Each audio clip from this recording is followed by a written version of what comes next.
This is Ubuntu Radio. Ubuntu Radio. A better South Africa, a better Africa, and a better world. Thank you so much. Welcome to this special Ubuntu podcast. My name is Tali Munzhedzi. I'm the presenter at Ubuntu Radio between 6 and 9 a.m. Central African Time. I'm quite happy that you're joining us today. We have quite an interesting discussions that we'll be having today.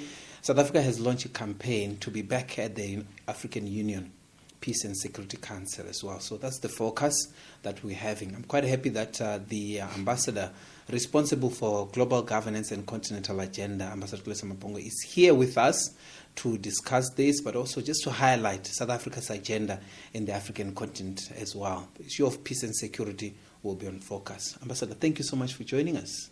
Thank you very much, and good afternoon to your viewers. Let's talk about the state of peace and security in the African continent. Where are we? Yeah, that's a very important question. Firstly, let me talk about the good story that we have as the African continent. In 2026 alone, we will have 21 elections in Africa. That means 21 of our countries will be going into elections. Now, if you were looking at Africa 20 years ago, this would not have been the case. So this shows the progress that our continent has been making. And it also shows the importance of the normative frameworks that have been put since the African Union was created as a successor of the OAU. So basically what we see is that we have new normative frameworks under the AU, including firstly its own constitutive act that really seeks to push the boundaries and make sure that African countries can all cohere around the ideals of good governance, democracy, the respect for human rights. But we also have another major framework, that is the Agenda 2063. That sort of changes the narrative for Africa. It was developed by us as Africans to say what kind of continent we want to see in 2063.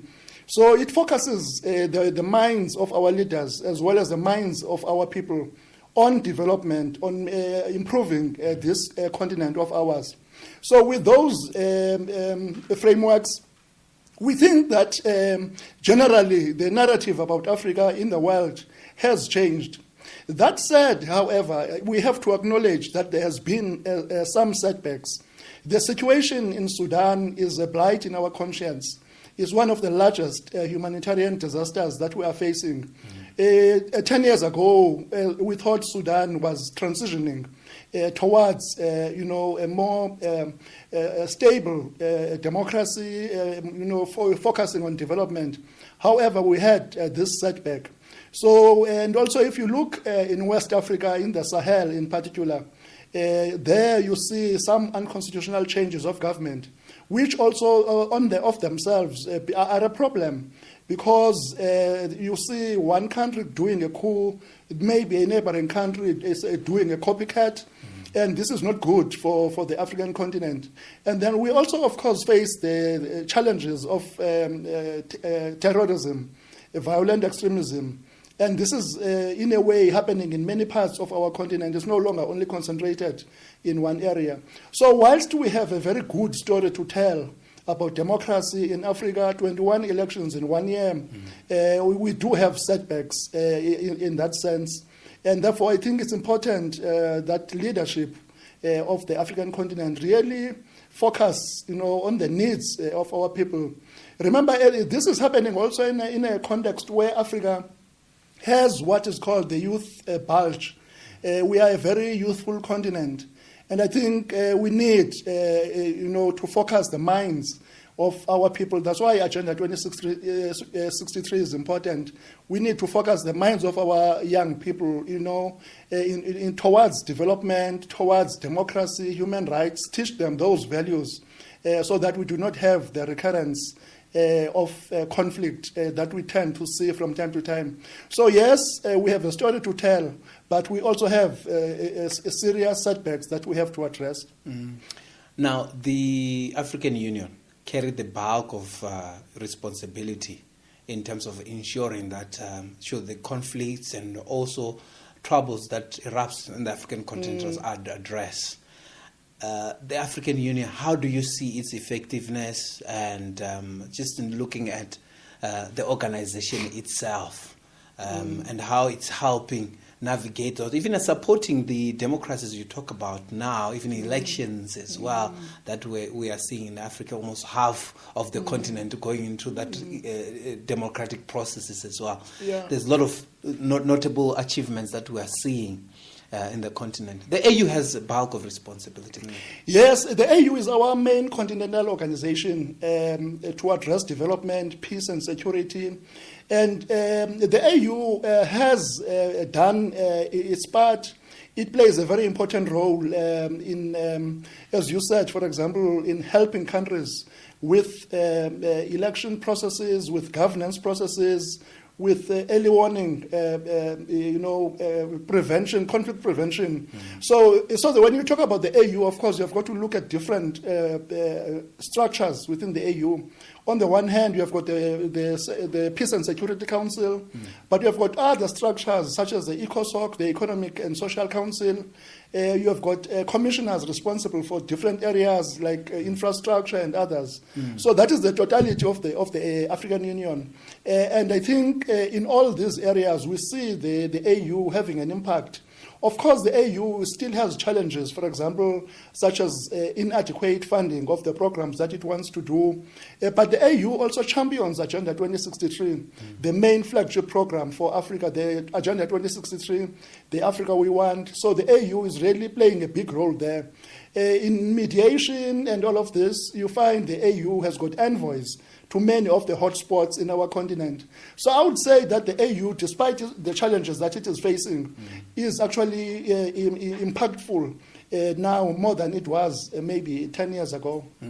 We tend to think about the African Union as like an individual body outside of member states. Yes, it's an autonomous out of, let's say, South Africa. We say, no, even South Africans themselves, the African Union is not doing anything. So they have to ask themselves, what is South Africa doing about the African continent as well? Because we tend to see an organization like that, but it's made up of members, and these members, even our neighbors, Zimbabwe, Lesotho, Swaziland, Botswana, these are members of the African Union as well.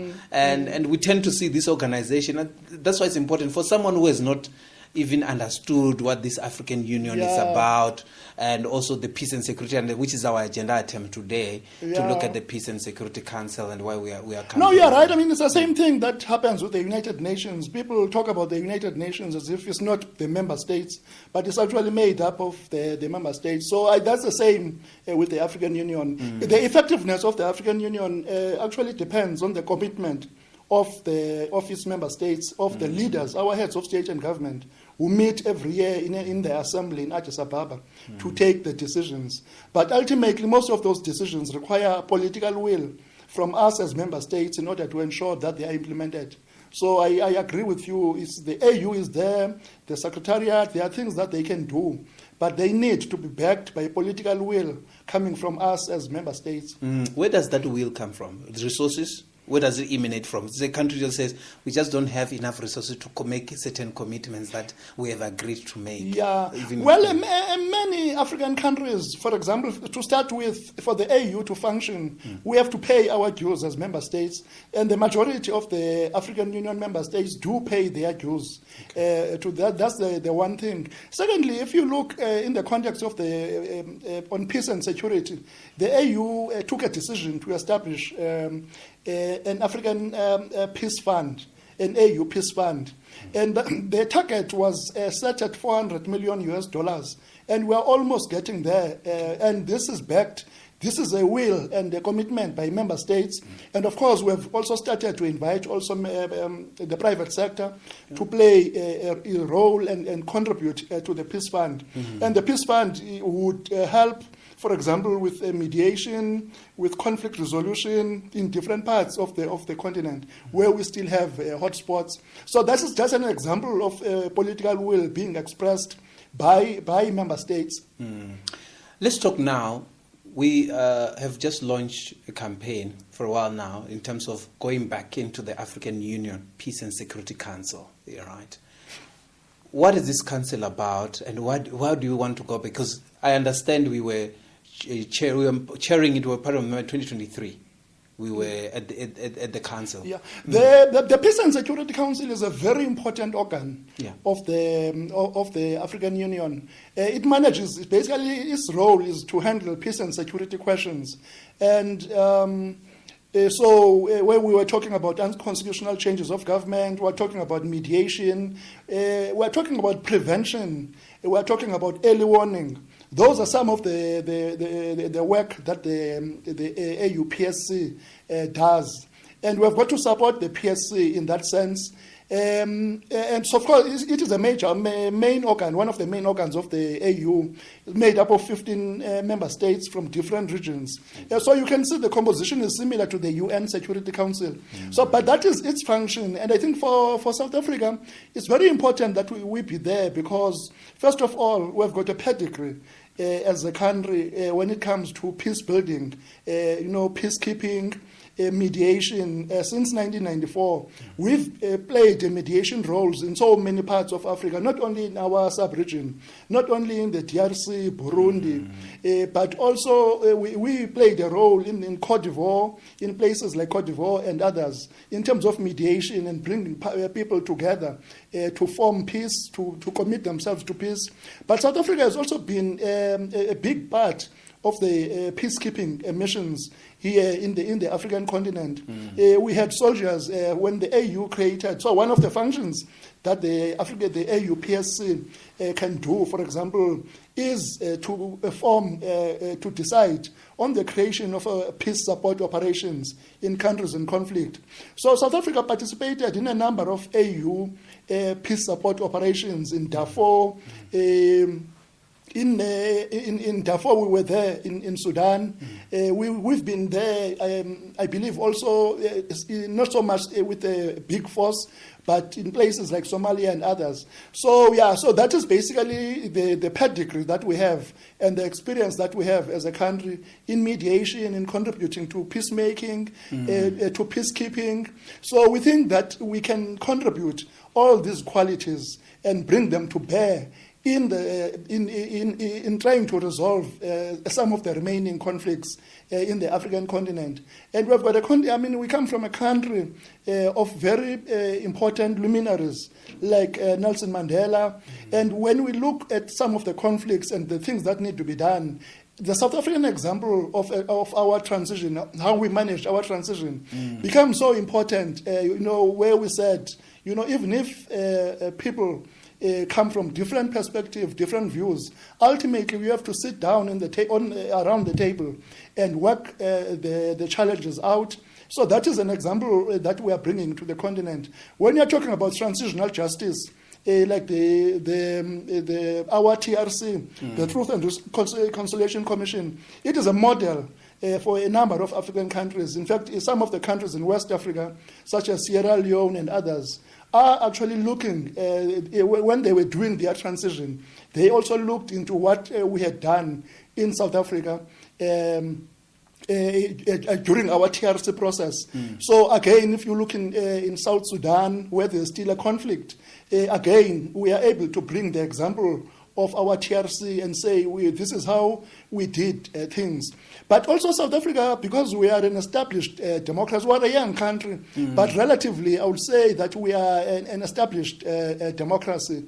We have, for example, the Independent Electoral Commission, which has also gone out into the continent to share its experiences in other African countries who need to run elections or who need to create and established permanent institutions to govern elections. So our IEC has been there. So the qualities that South Africa has, our experience, things that we've done that are not theory, that people can see, then our moral persuasion, because of our transition and the way it was a model for the rest of the world, actually, our ability in constitution making, because our constitution is considered to be one of the best in the world.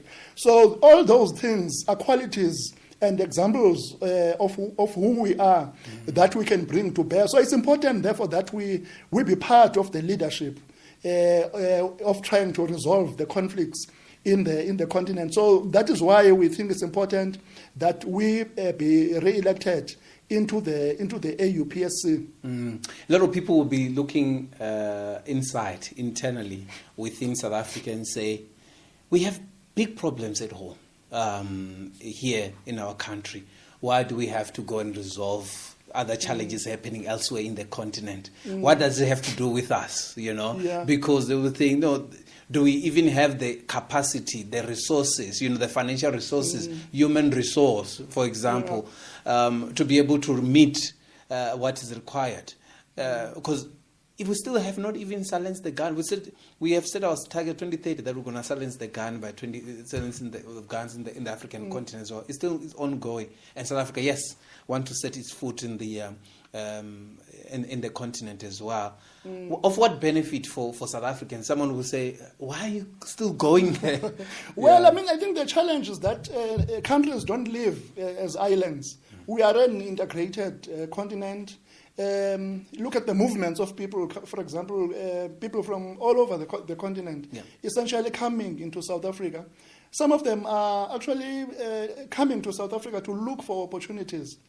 So if we can create conditions of peace and for development in many other parts of the continent, I think you would find that people want to stay at home. I think if you look at people who are refugees or migrants, that is not their first choice. Everyone's first choice is to live at home. Of course, you do want people to travel, to see the world and open their minds. But most of the people who are traveling these days, they are running from internal displacement in their own countries. They are running from conditions of conflict. They are running from underdevelopment. They come to South Africa in large numbers to seek opportunities. So I think that there is a very big link in us creating peace in so many parts of the continent, stability, so that those countries can develop and stand up on their own, and then their people can contribute to the development. So that is the context in which we cannot afford to be away from peacemaking in the continent, because we're an integrated continent, and you cannot stop. It's very difficult these days to stop the movement of people. Look at the people who are leaving the continent, going to Europe, who take big risks, crossing the desert from West Africa to North Africa and then getting into dingy boats, and some of them dying tragically on the Mediterranean. So those are the things that we need to address at all times and make sure. So there must be stability all over in the continent. And also, we also have these continental frameworks like the Agenda 2063, the Continental Free Trade Area. Those, we need to work on those and make sure that they are implemented. We need to work on integrated infrastructure between our countries in the continent to make sure. So there is obviously the natural link between peace and development. There can be no development without peace. There can be no peace without development. So that is basically the link. So South Africa at all times, I do know that we do have challenges at home, but I think we need to look at the situation much more broadly. In a situation where we have managed to successfully bring stability in the region, I'm just in terms of summary-wise, in the regions or in some individual countries that have been experiencing conflict, do we have experience where we say it has an economic benefit for South Africa? Because people will think, okay, of what economic benefits is it for us? You talk about peace and stability in us, but lots of South African companies will be looking at, can we actually go, how receptive are fellow Africans in terms of receiving South African companies there to operate, to launch operations? What is our experience of South African companies in the continent? Because as diplomats, you will have your work cut out to make sure that the economic diplomacy work is done as well. As far as political is concerned, but also there need to be economic benefits. Yeah. So, since 1994, many South African companies have been in the continent. You look at our banking sector. Some of our big banks are all over the continent. Some of our mining companies are all over the continent. It's an ongoing process. You know, it's always that is a very infinite process. Okay. But we've had good experiences with South African companies going. We can always do more. We can always do more. You remember also when you talk about economic diplomacy, it's a very competitive world that we live in. It's not only about competing with African countries. You're also competing with external actors who also are coming to the continent to look for opportunities. But I mean, overall, my sense is that the reception of our companies in the past 30 years in the continent has been positive. There will always be challenges. I mean, from here to here, there are some of our big companies have had challenges. For example, if you look at MTN in Cameroon and all of that. But, some of our supermarkets have gone out into the continent. Others have returned, but when others come back, others are going. So, again, it speaks to the issue of the elections that I spoke about at the beginning, promoting good governance using the APRM, NEPAD, and others. So the more we can do that, although in many parts of the world, then we create the conditions in which South African businesses can go and benefit. Ambassador, let's move to the aspect of peace and security in the continent again. If you have to look at the conflict that's still there, we still don't have, like the African Union says, we have a standby force that we can. Will South Africa support it? I'm sure the discussions have happened where it would be like we need a standby military where countries can all contribute. Depending on the size of their economy, obviously, and such of them, and to say we always, in the ambit of the African Union, to say we need to always have a standby for that can actually bring stability. Is that feasible, or we must deal with a case-by-case basis? It is feasible. It's been work in progress. It has taken longer than we had anticipated. So one of the outcomes of the upcoming summit of the African Union, the one that is coming up in 2 weeks, is that we hope that there will be a signature of the MOU between the African Union and the regional economic communities. So that has been one of the legs that has been missing in the African standby force. But our assessment is that there is a strong commitment, even as we do things on a case-by-case basis. If you look at SADC, for example, its ability to work as a sub-regional group to intervene in places like Mozambique, DRC, and others. Those are the legs of the African standby force. So where the standby force will essentially be, we have got to have the regional legs, in the 5 sub-regions of the continent. So it is taken longer than we anticipated, but we are getting there now. We think with the signing of the MOU, this will be one of the last stages of its implementation. It will go with the funds as well, if the funds are there, because to have a standby for, you also have to put the funds with it, isn't it? Yeah, but then remember already, look at the case of ECOWAS. They've been able to sort of historically, do regional mediation where there's a need to intervene. They are able to intervene. SADC has been able to do the same thing. So I think the issue of money there will be a base. Money is a challenge all the time. But I think the experience that some of the sub-regions have will come to bear even on financial issues. Some regions seem to be very effective in terms of how they're dealing with the conflict, addressing. They seem to be moving quicker in terms of engaging themselves in conflicts in one of the neighbors or in the region. Let's look at. I know the African Union Peace and Security Council. Immediately, if there's an unconstitutional change of government, there will be a suspension that will happen. They'll meet. There'll be that decision. Almost that's where we will hear about the African Union Peace and Security Council having made a decision on conflict-related issues. But we don't even hear about what's going to happen next, what are the sort of processes as well.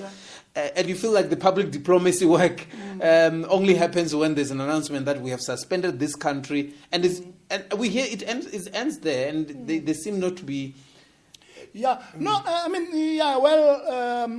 There is that, but however, as I told you, when we are talking about the work of the PSC, it rests on a number of legs. Early warning, prevention, and mediation. So that's why the AU has got good offices.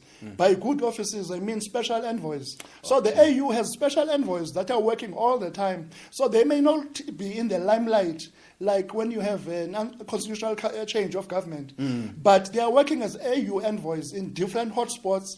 So there is an AU envoy for Somalia, for example. Yeah. So it's just one example. So that work is continuous. That person is mandated by the AU to engage the parties in Somalia on behalf of the African Union.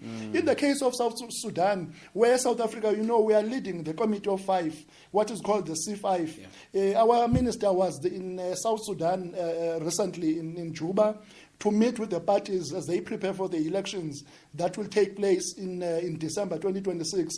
That is a structure of the African Union. It's called the C5, led by South Africa.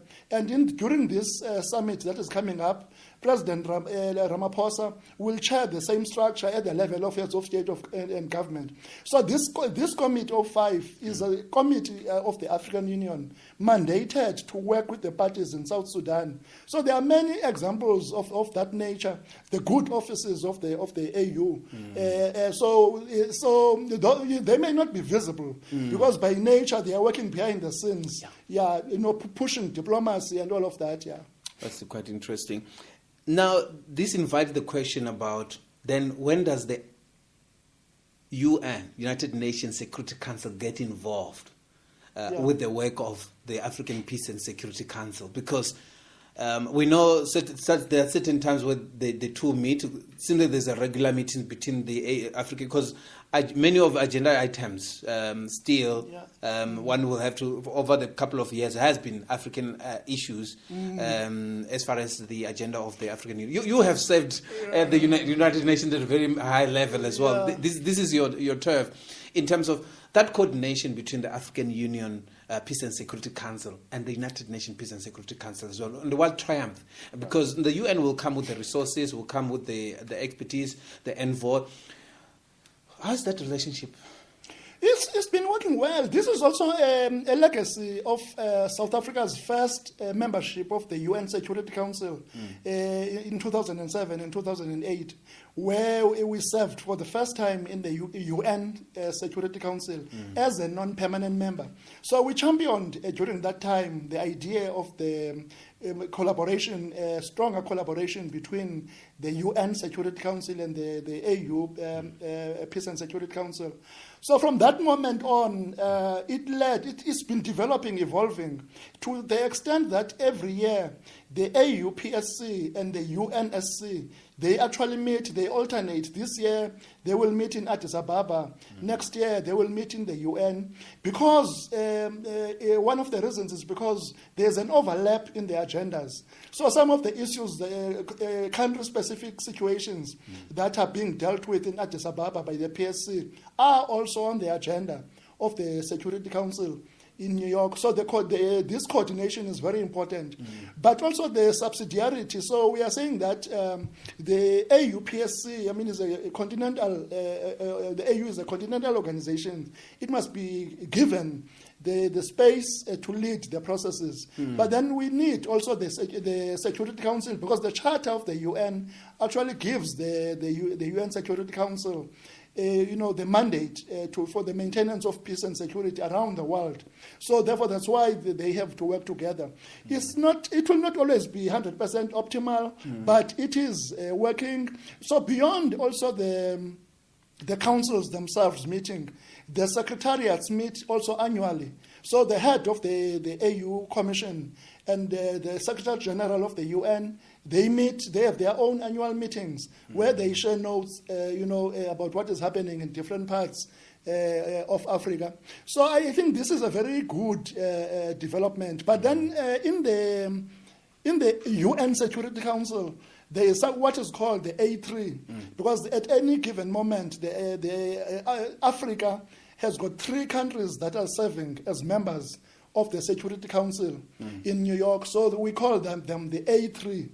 So then what the A3 does, part of its mandate, is to actually ensure that the decisions of the AUPSC are implemented appropriately by the UN Security Council. So that so it's a very dynamic process between the two councils. But I think over the years, a strong and good understanding has developed. Does not necessarily mean that those A3 are members of the African Union Peace and Security. No. Shouldn't that not be the case, though? Because I'm thinking then there will be just a similar synergy. Yeah. Well, that's a very... And that proposal never been made. Well, it has never been deliberately made, but it has happened. Okay. Yeah, it has happened before, but it would be by coincidence. It would not by design. Okay. But I think that what we are raising is something that we need to think about. I think exactly what, like you are saying, that it would be seamless. But there has been instances where a country is serving both in Addis Ababa in the PSC, at the same time serving in New York in the UNSC, and that actually, I mean, you could see that it makes them function very well, and it would be very good at any rate for the continent. So yeah, I think that is something that we need to think about as we go ahead. Yeah. Permanent members of the AU Peace and Security Council, is it necessary to have one in the continent? This is a rotational thing. I mean, to always rotate countries, because you still need institutional memories. I mean, we know that South Africa has been campaigning to be a permanent member in the United Nations Security Council because obviously we're underrepresented. Yeah. So as a country in the South. In the African Union, there's a consensus that we must keep the system right now of rotating, and you do have those other ones that obviously can could be voted in for 3 years or so. Yeah. So the AUPSC, relative to the UNSC, the AUPSC is a very new body. Security Council was created in 1945, so they've got a long experience. And during that 8-year period, they've also evolved, gradually. So I think it's conceivable that in the future we could have a discussion like that. But right now, I think because we are still young as the AUPSC, we need to move gradually, especially because these peace and security issues tend to be very sensitive. Yeah, true. Yeah. I think, Ambassador, let's conclude, because I think we're always going to talk about why South Africa really enters that international space. And we can talk about the benefits. Some of those benefits normally we'll even experience them maybe 4 years later. Some might not be immediate. And someone, if to ask you, what is South Africa going to gain? What is South Africa going to gain to be as a member of the African Union Peace and Security Council? I mean, if you have to educate someone. Peace is a public good. Yeah. So peace is a global public good. In Africa as a region, peace is a public good regionally. Yeah. So once we have conditions of peace, then we will see development in Africa. We will see economic development, sustainable development, growth that will make us compare and compete with other regions of the world. As long as we have got conflicts, all these unconstitutional changes of government, terrorism, violent extremism, as long as we have all of those, our continent is not going to prosper. Agenda 2063 is about prosperity. And South Africa, because of the peace is a global public good, South Africa will benefit. If there's peace in the DRC, imagine the potential that is there for our region because of the importance of the DRC from economic perspective, but also from what the DRC itself can offer to the world. If there is peace in Sudan, peace in the Sahel, so this is what so it's in our self-interest as a country to ensure that there's peace and development in every part of the world. South Africa will prosper when the rest of the other parts of our continent prospers. As you know, the famous quote from the former President Nelson Mandela, that South Africa cannot be, an island of prosperity in a sea of insecurities. So we are just, I think as South Africans, we just need to look at it in that perspective, that actually by securing peace and development in other parts of Africa, it creates more opportunities for us as a people, business people from South Africa, and many others to interact with the continent. So we have to work on this. Ambassador Xolisa Mabhongo, thank you so much for being available to speak to us Thank on you this so much. Ubuntu podcast series. Yeah. And I think more to come, because we're going to engage more as South Africa really engage with the continent and the rest of the world as well. Thank you so much for Thank taking you so the time. much. Yeah. And we've just concluded our conversation with Ambassador Xolisa Mabhongo. He's the DDG for Global Governance and Continental Agenda here in the Department of International Relations and Cooperation in the Republic of South Africa. We engage him on South Africa's campaign to the African Union Peace and Security Council as well. That's how we conclude the conversation. This is Ubuntu Radio. A product of the Department of International Relations and Cooperation, South Africa.